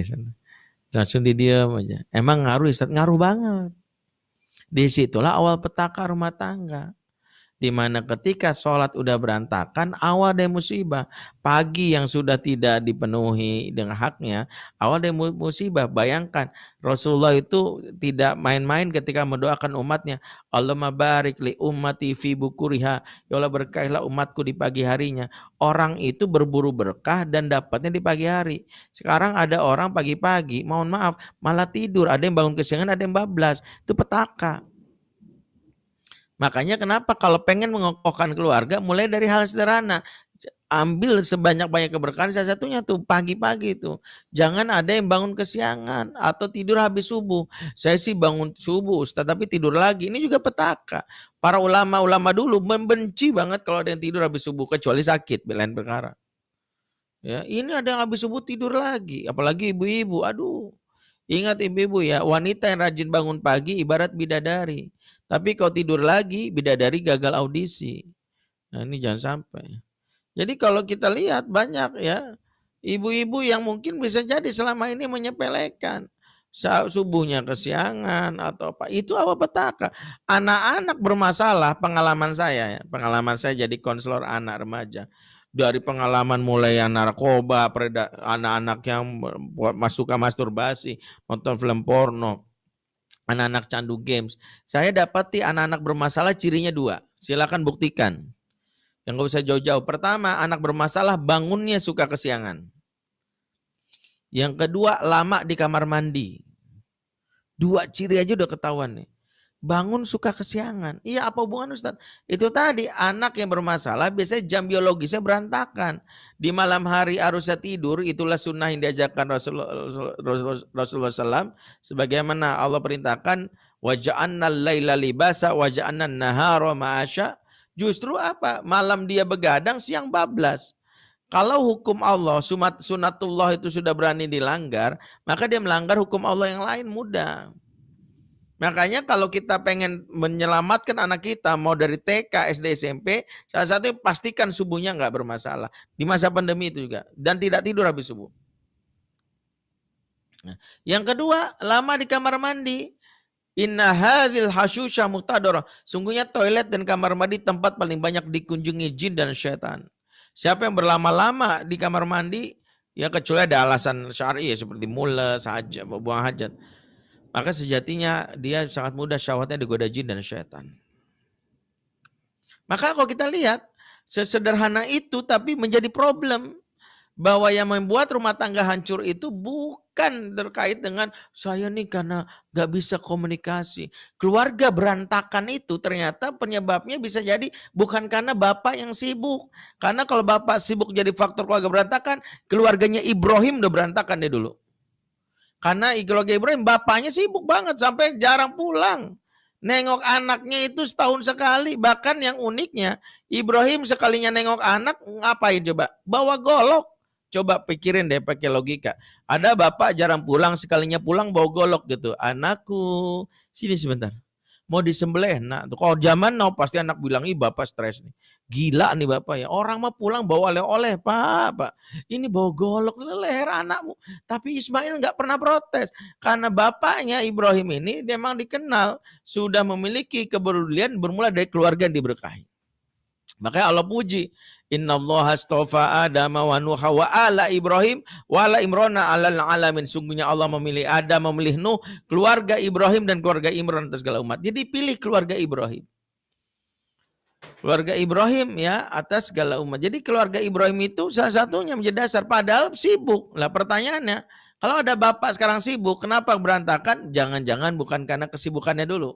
Kesibukan itu nomor sekian, tapi ada yang substantif. Tapi karena ekonomi Ustadz, kalau masalah ekonomi penyebabnya, mohon maaf juga, keluarga di masa Rasulullah itu para sahabat udah dulu berantakan. Ya, maaf ya, banyak yang miskin-miskin, bahkan ada tahun pemboikotan, namanya Amul Munqota'ah, tahun pemboikotan, banyak sahabat yang nggak makan berhari-hari. Tapi itu nggak ada tuh yang berantakan, mereka terjaga. Berarti apa penyebab utama dari yang namanya keluarga yang mudah ya rapuh? Yaitu ketika mereka disebutkan dalam hadis riwayat Imam Ahmad yang disahihkan oleh Syekh Al-Albani. Hadis inilah yang menjadi dasar kita merenung. Kalau kita menyepelekan hadis ini, maka kita termasuk keluarga yang rapuh. Ya, apa bunyi hadisnya? Rasulullah bersabda dengan kalimat walladzi nafsu Muhammadin biyadih, demi Allah zat yang jiwa Muhammad ada dalam genggamannya. Demi Allah zat yang jiwa Muhammad ada dalam genggamannya. Ma tawada ithnani fafurriqu bainahuma illa bidzambin yuhdisu ahaduhuma. Tidaklah dua insan yang saling mencintai, dekat, akrab, kemudian berpisah, kemudian bercerai, ya dulunya mesra antar suami istri ya, manggilnya ai beb ya, ayam bebek kan gitu ya. Begitu cerai manggilnya nyet gitu ya. Ai beb nyet itu metamorfosis tuh. Ya, itu luar biasa. Bayangkan dulunya mesra gitu. Tidaklah dua insan yang dulu mesra saling mencintai kemudian berpisah alias bercerai kecuali karena dosa salah satu di antara mereka. Jadi kalau ditanya apa penyebab hancurnya rumah tangga, ada dosa di antara kita yang tidak diampuni oleh Allah, yang membuat akhirnya jadi masalah. Contoh sederhana deh. Adam dan Hawa itu kan keluarganya mesra awalnya di surga, suami istri, the best couple. Itu yang dilakukan iblis tuh nggak begini membuat supaya Adam dan Hawa berantakan. Adam, Hawa tuh nanti biaya skincare-nya mahal loh. Kamu kan belum kerja gitu. Nggak dibikin bisik-bisik gitu. Atau Hawa nanti kalau Adam di dunia, Adam poligami loh. Kamu akan diduakan. Enggak. Iblis nggak bilang gitu. Cara menghancurkannya iblis bilang gimana? Itu pohon namanya Syajaratul Khuldi, pohon kekekalan. Kalau kalian makan buahnya, kalian akan kekal di sini, nggak perlu dunia. Saya ini cuma nasihatin doang ya. Saya ini kan pengen supaya kalian senang tuh. Inilah membungkus dengan kalimat nasihat tapi menjerumuskan. Apa yang terjadi? Allah melarang Adam untuk makan buah ini, Adam dan Hawa malah melanggarnya. Maka Allah murka, maka Allah keluarkan mereka dari surga. Kalau keluarnya bareng-bareng namanya liburan. Ini keluarnya beda. Adam di India, Hawa di Arafah. Satu di Asia Selatan, satu di Asia Barat. Mereka keluarganya hancur berantakan hanya karena melakukan satu dosa. Namanya salah makan. Dosa yang kadang-kadang disepelekan kaum muslimin yang menjadi hancurnya keluarga, salah makan. Bawa harta haram ke rumah. Bawa yang namanya ya makanan ke rumah. Kita merasa ya yang penting kan ada gaji. Hati-hati bapak-bapak nih terutama, mudah-mudahan dengar, membawa harta haram ke keluarganya, maka sejatinya dia berternak setan dalam tubuh anak dan istrinya. Tuh setan berkembang biak. Kalau di anak-anak, setan itu akan mengalir di dalam aliran darah yang akan mensponsori kemaksiatan anak. Sehingga ada anak kalau urusan dugem maksiat bangun tengah malam tanpa pakai alarm. Mereka bangun kuat tengah malam. Kok luar biasa, kok bisa bangun ya? Mereka diri tengah malam ya, namanya Qiyamul Lail dalam bahasa Arab ya, diri tengah malam tuh Qiyamul Lail. Mereka kan dugem Qiyamul Lail ya. Dugem itu kan diri, jarang dugem ada yang duduk. Ya. Makanya mereka malam diri itu ya. Kok kuat? Iya, karena setan mengatakan maksiat ini disponsori oleh setan kan gitu ya. Mereka disponsori oleh setan. Nah, anehnya begitu datang ke masjid tempat pengajian baru nyender tiang dikit. Ya Allah. Nah, nih perhatiin, yang suka ikut pengajian belum baru apa-apa nyender, udah tidur, periksa sumber makanannya. Karena bisa jadi setan itu membuat tidur lewat apa? Lewat aliran darah. Jadi petakanya itu bukan dari, wow saya nggak pandai komunikasi psikologi anak, entar itu belakang itu nomor sekian. Tapi periksa sumber hartanya. Maka pernah suatu hari ya, ini sebagai penutup cerita ini, sebagai penutup kajian juga kan udah 17 ya. Saya ingat suatu hari saya diminta ngisi kajian di BUMN malam-malam di daerah Kemayoran ya. Karena waktu itu saya belum ada supir, jadi saya naik Gojek. Saya pesan Gojek, begitu saya sampai sana saya ngisi kajian, pulangnya jam 9 malam. Jam 9 malam saya pesan Gojek juga. Qadarullah dapat Gojek yang ramah tapi banyak ngomongnya. Jadi kadang-kadang saya males juga nanggepinnya, ngomongnya banyak banget gitu. Malam Pak, mau pakai helm apa enggak? Saya bilang pakai lah. Mau pakai masker? Iyalah, saya bilang. Gitu akhirnya saya naik Gojeknya, di tengah jalan adanya yang tanya tuh, Bapak kerja di sini Pak? Saya kan lagi capek, saya jawab singkat. Enggak, saya bilang. Oh, dia nanya lagi, kerja di mana Pak? Saya jawab aja, di mana-mana. Oh, Bapak kerjanya banyak juga ya, di mana-mana. Oh, gajinya banyak juga ya. Bapak kerjanya apa Pak? Saya jawab singkat supaya dia tahu saya lagi capek. Ngajar. Oh, Bapak ngajar. Ngajar apa Pak? Lagi-lagi ditanya gitu. Ngajar ngaji gitu. Oh Bapak Ustadz, ya Allah bersyukur banget dong saya diboncengin Ustadz. Boleh nggak Pak Ustadz saya nanya? Lah dari tadi situ udah banyak nanya, saya bilang. Nanya lagi saya bilang. Tadi udah banyak nanya. Ya tanggung Ustadz ya, kalau ini pertanyaan bener ini kan Pak Ustadz gitu. Ya udah sekalian dah saya bilang. Jadi gini Pak Ustadz, saya supir Gojek, saya punya handphone ada aplikasinya nih. Ini mohon maaf nih kalau ada yang benar-benar Gojek atau apa atau kerabatnya silakan di cross check. Saya ditanemin sama teman saya aplikasi yang bayar 100.000 dari dia, fungsinya adalah memblok semua orderan GoFood supaya larinya itu nggak kemana-mana, cuman ke saya aja. Yang masang aplikasi ini. Jadi fungsinya akan membuat yang namanya performance kita akan baik di hadapan perusahaan. Nah ini caranya sekarang begitu Ustadz. Ya fungsinya kan untuk mendapatkan bonus Pak Ustadz. Ya. Nah, saya tahu sini curang, tapi kan nih demi supaya dapat ini gimana Pak Ustadz? Boleh nggak hukumnya? Ya, saya kan nggak ngambil barang orang, cuma ngakal-ngakalin doang gitu. Saya bilang boleh aja Pak, tapi terima resikonya ya.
Tes. Udah masuk? Halo?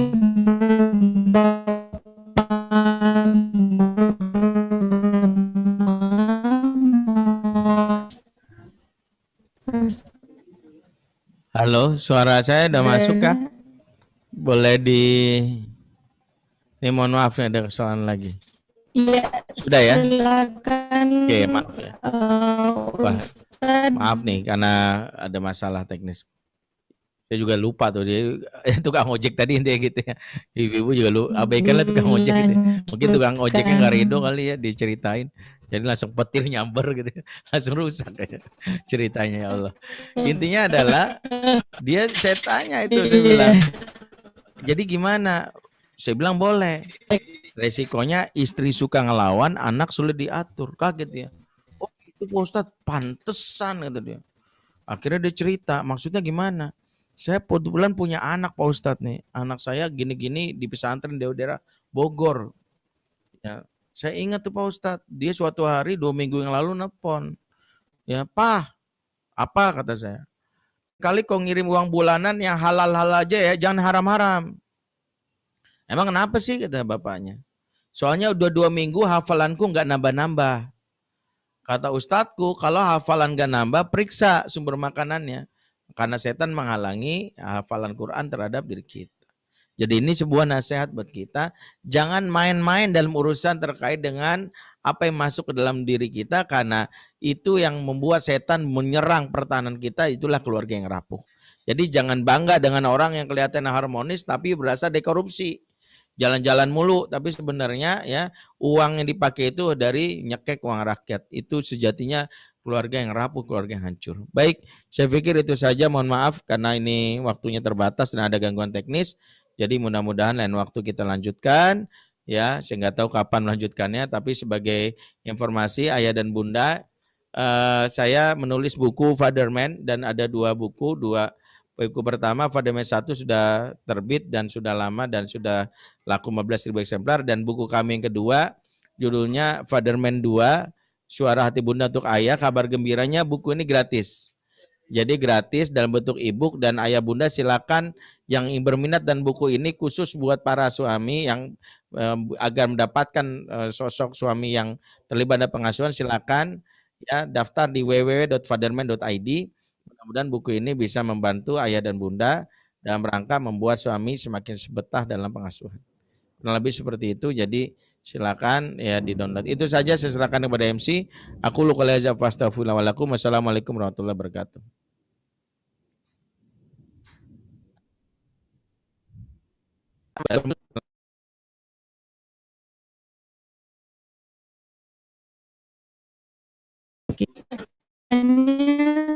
Singkat sekali ya Ustaz ya. Masih seru gitu kan. Kayaknya pengen dilanjutkan gitu. Tapi kan keharmonisan antara suami dan istri. Nah, bagaimana cara membangunnya? Berawal dari bagaimana kita sebagai suami istri bisa membangun keluarga yang dikonsumsi oleh keluarga, itu akan sangat berdampak kepada perilaku kita, akhlak kita gitu ya. Karena ingin masuk ke dalam aliran, langsung ya, bisa langsung kita buka sesi pertama untuk 3 orang penanya. Langsung saja di speakernya dibuka atau di jangan speakernya dibuka, kemudian sebutkan namanya dan asal dari kelas mana atau orang tua dari kelas mana. Saya Teti dari kelas, orang tua dari kelas 8 seperti itu. Mangga silakan Ibu, Bapak, guru rumah, saya persilahkan untuk penanya pertama. Ada? Assalamualaikum warahmatullahi wabarakatuh. Assalamualaikum. Mama, Bunda. Ya, ini mamanya Yahida Amanda Rahma, kelas 8 Halimah. Ya, punten Pak Ustadz, saya ingin menanyakan ya tentang kehalalan. Suaranya putus-putus ya. Tapi dengar Bu, insya Allah. Oh iya. Ini Pak Ustadz, saya ingin menanyakan tentang tadi masalah kehalalan harta ya. Ya, terkadang kita kebetulan saya di sini sebagai guru juga. Terkadang kita kan nggak tahu ya suka dapat hadiah dari orang murid. Nah, kita kan nggak tahu itu hadiah itu dari uang haram atau halal, kita nggak tahu. Hanya dikasih ya kadang kita terima Pak. Ya. Terus yang kedua kalinya Pak, di desa kami kan kemarin itu juga habis melaksanakan pilkades ya Pak ya. Nah, saya kadang bingung Pak, terkadang ada cara ngumpul. Di situ ngumpul itu biasa kan makan-makan, minum. Nah, tentu saja saat ngumpul itu kan pasti ada maksud dan tujuan ya Pak ya. Nah, dari situ itu kadang juga bingung kalau kita makan, kadang gimana pulang kadang masih di sembako, makanan sebagainya gitu. Nah, itu bagaimana Pak hukumnya? Kita kan harus sangat hati-hati ya Pak ya untuk ngasih makan ke anak-anak kita gitu. Baik. Terkadang ya saya bukan menafik ya Pak ya. Kadang saya kasihkan ke orang yang lebih membutuhkan. Kalau nggak saya ambil juga takutnya sakit hati gitu Pak. Makasih Pak, mohon penjelasannya. Baik. Dalam kaidah ilmu fikih, ketika kita berbicara tentang pemberian dari orang, maka sejatinya nahnu naqumu bil zawahir wallahu yatawalla sarair. Kita menilai apa yang diberikan yang zahir dan nampak. Urusan bagaimana di belakangnya kita ya dalam hal ini jika tidak punya ilmunya tidak dihukumi atas hal tersebut. Jadi kalau kita nggak tahu dalam hal ini bahwa itu harta curian atau apa, nggak ada masalah, kita tidak bersalah karena tidak ada hukum bagi orang-orang yang tidak tahu. Tapi yang kedua adalah menjaga kemuliaan diri penting. Misalnya kalau kita guru, ya salah satunya adalah apa yang dinasihatkan Imam Ahmad, bahwa jangan terlalu sering menerima pemberian orang karena al-ihsan yu'jizul insan. Kebaikan dari orang lain akan menaklukkan hati kita. Sehingga kadang-kadang kita nggak bisa berkata yang baik kepada orang yang mungkin selama ini kita anggap ada masalah. Ya, itulah mengapa Imam Ahmad menjaga jarak. Kalau dia seorang ulama, dia nggak mau menerima makanan dari penguasa. Bukan berarti meragukan kehlalannya. Kata Syahid Al-Musayyab, ya, makanan yang sejati diberikan penguasa kami halal bagi kalian, tapi haram bagi kami. Kenapa? Karena dengan makanan itu kami nggak bisa lagi menegur orang ini, karena orang tuh nggak enakan. Ibu misalnya dikasih terus sama orang, tiba-tiba orang ini makan satu yang haram, biarin aja lah, nggak enak. Ntar kalau saya negur, ntar dia marah, ntar bulanannya dicabut lagi, dia kan gitu ya. Kita punya hal itu, sehingga ini tergantung kualitas diri kita. Kalau secara substantif, zatnya nggak haram. Kalau kita memang namanya hadiah dari mana aja. Kita nggak, kalau toh kita nggak tahu, yang zatnya nggak haram. Orang kita tahu bentuknya uang biasa. Tapi ada sisi yang namanya strategis. Ya. Sisi strategis inilah berhati-hati. Suatu saat kita kalau nasihatin nggak bisa. Ya, kalau ada kesalahan nih. Makanya kadang kalau guru misalnya banyak menerima uang dari siswa, dari orang tua siswa apalagi, itu bisa mengakibatkan masalah. Makanya supaya adil, kalau ada bantuan ke guru atau apa, itu lewat pintu sekolah. Jangan personal, nanti ada kecemburuan, giliran. Kenapa sih ibu ini kalau sama orang tuanya ini kok baik banget ya? Anaknya dinaik-naikin, giliran main ini. Karena ini masalah yang berkaitan dengan hati yang khawatirnya sudah terbeli karena pemberian. Nah, ini berkaitan dengan hati-hatinya para ulama dulu berkaitan dengan yang namanya pemberian. Ya, wallahu a'lam bishawab.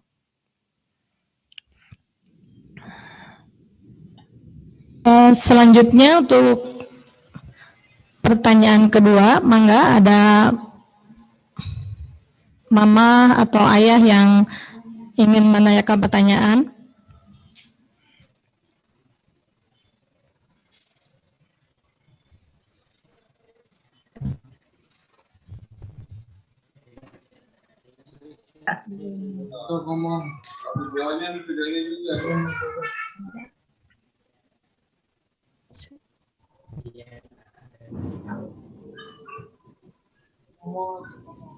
Mana nggak kelihatan, Dek? Ini nggak ada.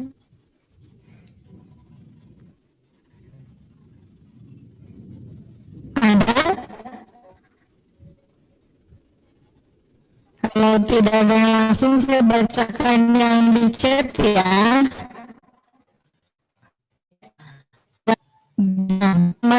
Assalamualaikum warahmatullahi wabarakatuh. Ustaz, bagaimana menyikapi pasangan yang belum mau keluar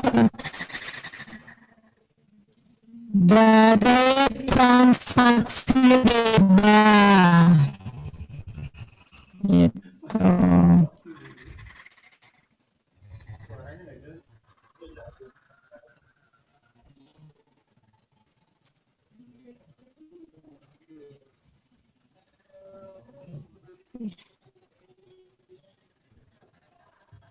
Silakan Ustaz. Saya nggak ngerti ya, suaranya putus-putus ya. Tadi apa ya pertanyaan di room ada nggak di chat? Saya baca dulu deh. Nggak. Soalnya maaf banget suaranya putus-putus dari MC-nya dan nggak masuk.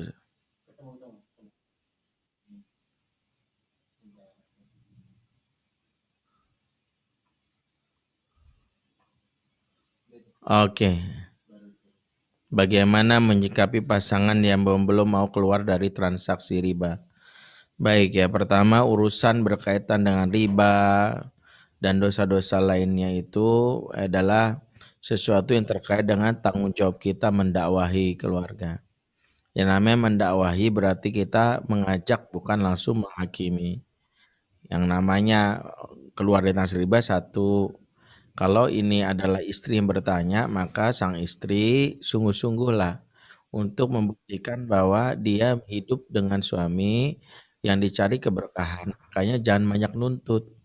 Sebagian besar suami yang berkejar-kejaran dalam rezeki termasuk mengabaikan riba, karena bisa jadi istri yang begitu ngeliat logam mulia artinya lumer. Ya Allah, ada logam mulia 15 kilo. Sungguh engkau mulia sekali suamiku gitu ya.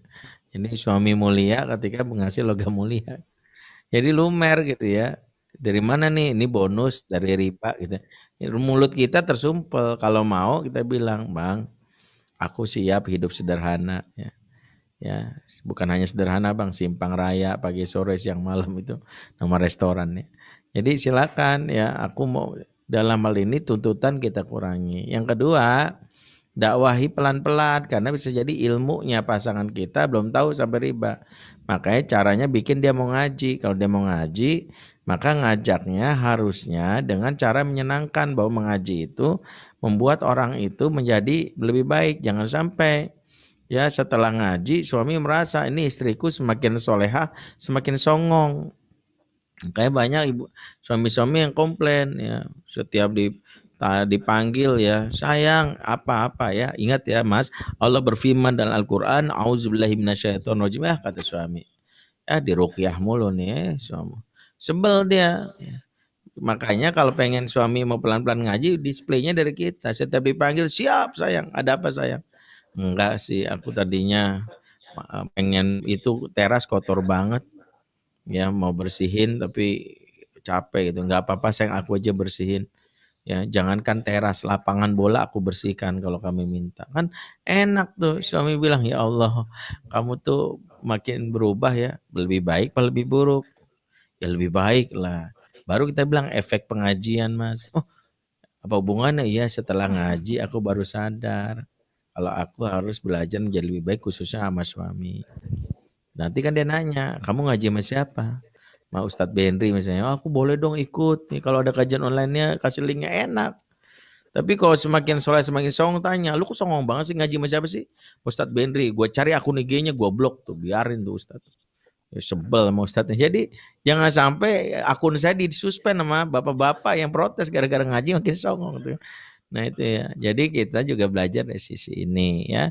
Jadi dakwah ke keluarga pelan-pelan. Nah, mungkin Ibu tanya, tapi bagaimana Ustadz dengan nafkahnya? Nafkah yang diberikannya secukupnya insya Allah.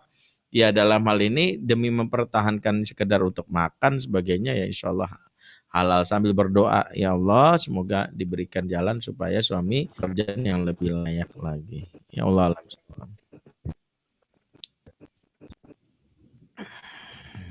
Ya.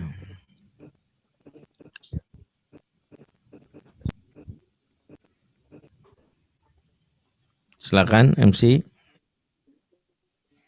Ya.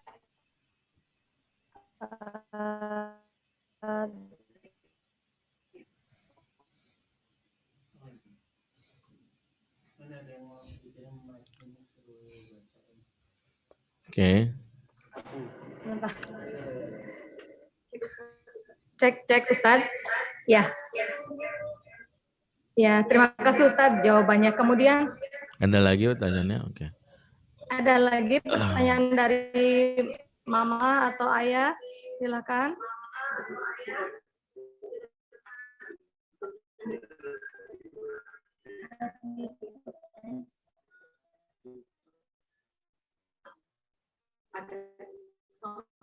Atau sambil menunggu ya supaya menghemat waktu, ada pertanyaan lagi. Kondisi pandemi ini semakin mendekatkan anak-anak kita kepada gadget atau game. Bagaimana Ustaz? Ustadz, bagaimana menghadapi anak yang semakin kecanduan game seolah pandemik ini mendekatkan anak ke game? Baik, begini ya. Kalau olah yang kita maksudkan ini sebenarnya evaluasi dulu. Sebenarnya kalau ditanya kenapa anak candu game itu, banyak faktornya.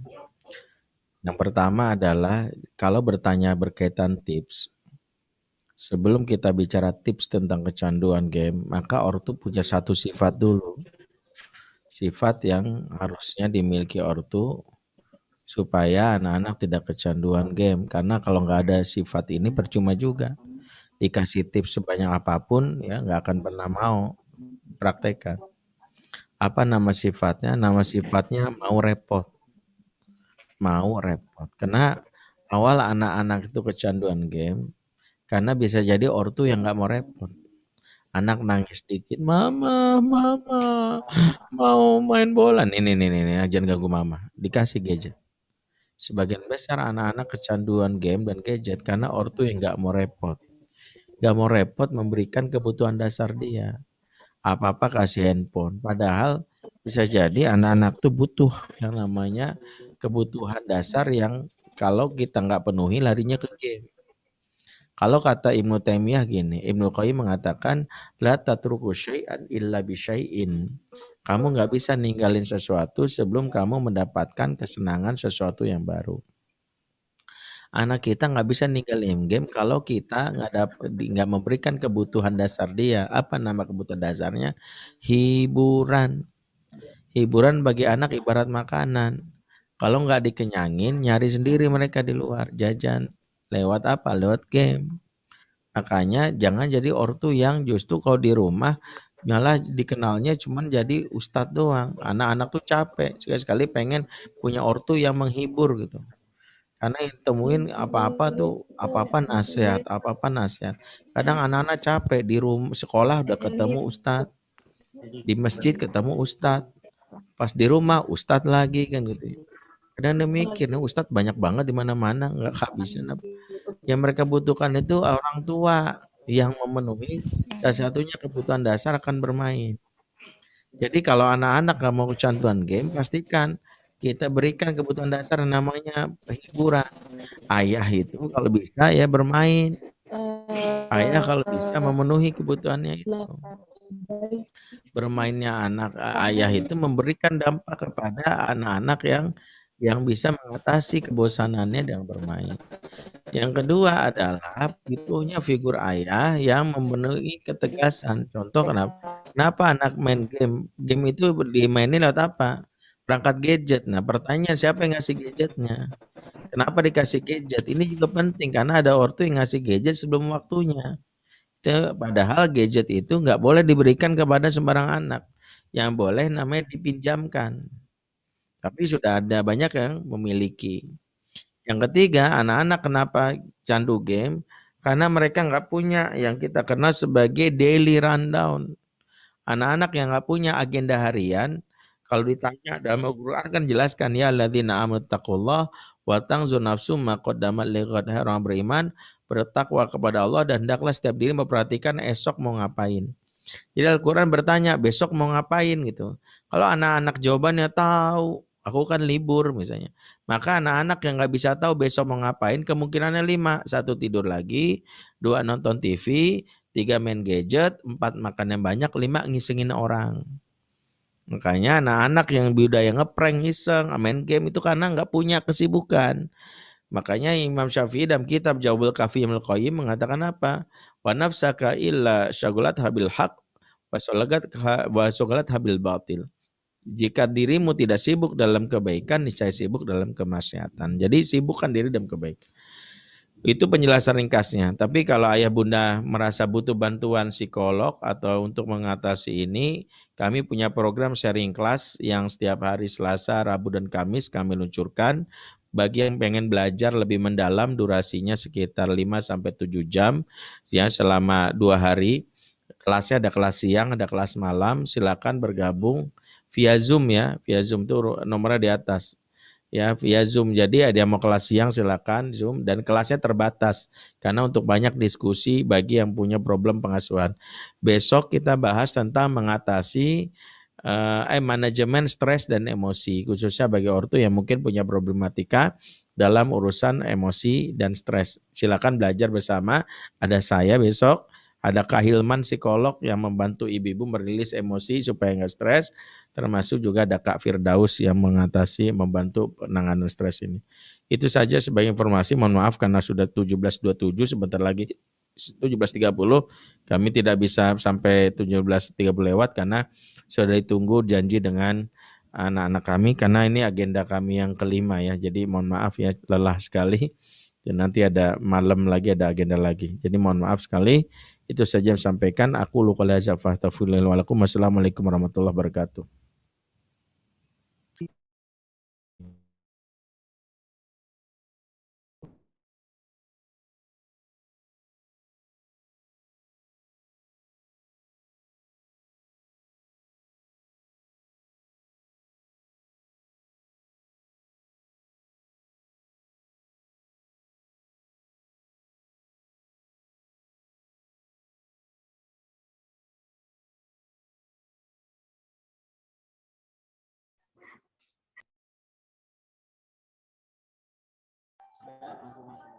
Ya, jazakallah khairan katsir Ustaz. Mohon maaf waktunya sudah sore ya tadi ya.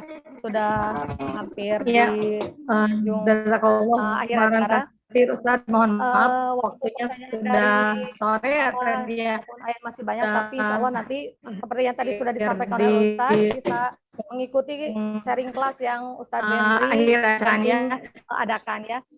Untuk kajian kali ini mohon Ustaz memberikan saran atau harapan untuk kami Yayasan SMPIT Mentari Ilmu Karawang untuk kami semuanya guru maupun guru rumah atau ibu bapak orang tua murid. Silakan Ustaz sebagai closing statement-nya untuk menutup acara ini.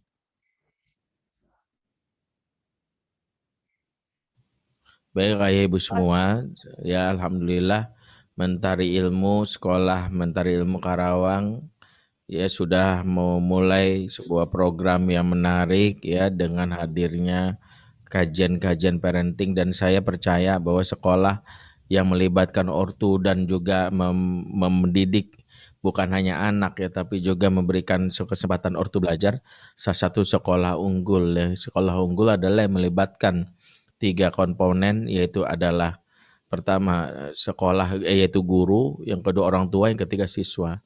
3 komponen utama ini jika diberikan yang namanya asupan atau haknya selagi dengan pembelajaran maka akan menciptakan ya model pendidikan yang berkualitas. Nah, model pendidikan kualitas inilah yang mudah-mudahan diterapkan oleh sekolah Mentari Ilmu karena bukan hanya gurunya yang di-upgrade dengan berbagai macam pelatihan, siswanya juga diberikan ilmu, tapi orang tua juga diberikan upgrading supaya jangan sampai apa yang diperoleh di sekolah ternyata tidak dipraktekkan oleh orang tua karena orang tua yang miskin khususnya dalam ilmu pengasuhan.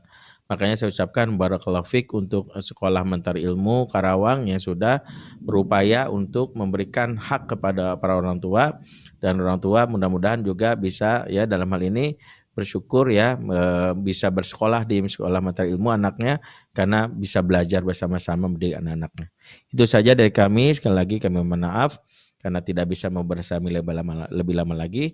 Aku luka lazza fastaghfirullah walakum subhanakallahumma bihamdik asyhadu an la ilaha illa anta astaghfiruka wa atubu ilaik. Wassalamualaikum warahmatullahi wabarakatuh. Jazakillah khairan katsira kepada Ibu Teti Fatmawati yang sudah memandu acara kita di Parenting SMP IT Mentari Ilmu Karawang. Kami juga ucapkan jazakumullah khairan katsira kepada Ustaz Benri yang sudah membersamai kami. Dan tidak lupa kepada Bapak Ibu guru semuanya, Bapak Ibu guru rumah dan para tamu undangan peserta seminar Parenting SMP IT Mentari Ilmu Karawang. Baik, sebelum diakhiri Bapak Ibu, saya akan umumkan pemenang door prize untuk sore hari ini. Yang pertama adalah Ibu Rita Supriyati dari kelas 8 Halimah. Kemudian Ibu Diana Ahmad. Yang ketiga Ibu Siti dari kelas 8 Ubay. Nanti insya Allah mama-mama akan dihubungi oleh para wali kelasnya masing-masing. Ya, atau mama-mama boleh menghubungi wali kelasnya masing-masing. Ya, karena kita sudah berada di penghujung acara, Ayah Bunda peserta seminar semuanya, terima kasih sekali lagi atas kehadirannya di acara kami. Mohon maaf apabila selama dalam penyelenggaraan acara ini masih banyak kekurangan. Salah satunya adalah kendala sinyal. Semoga seminar kedepannya akan lebih baik lagi, akan lebih lancar lagi. Ya. Saya atas nama MC pamit undur diri. Sekali lagi mohon maaf atas segala kekurangannya. Alhamdulillah, mari kita tutup dengan bersama-sama membaca hamdalah. Alhamdulillahirabbil alamin. Istighfar, astagfirullahalazim, astagfirullahalazim, dan doa akhir majelis. Subhanaka Allahumma wa bihamdika asyhadu an la ilaha illa anta astaghfiruka wa atubu ilaik. Terima kasih. Wassalamualaikum warahmatullahi wabarakatuh.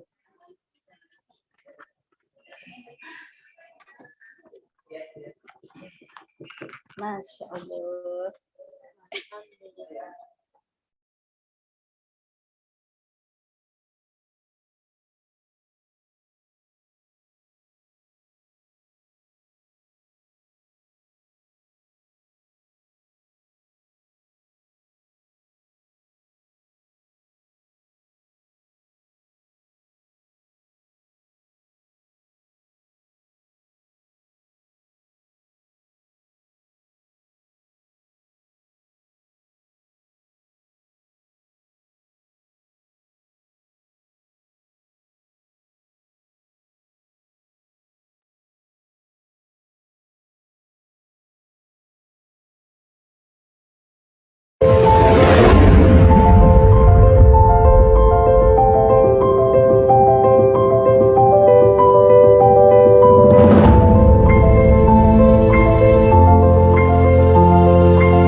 Indonesia sejak dulu kaya akan nilai-nilai yang luhur dan mulia. Kerjasama adalah salah satunya. Sebuah prinsip dalam bekerja demi meraih hasil yang bisa dinikmati bersama.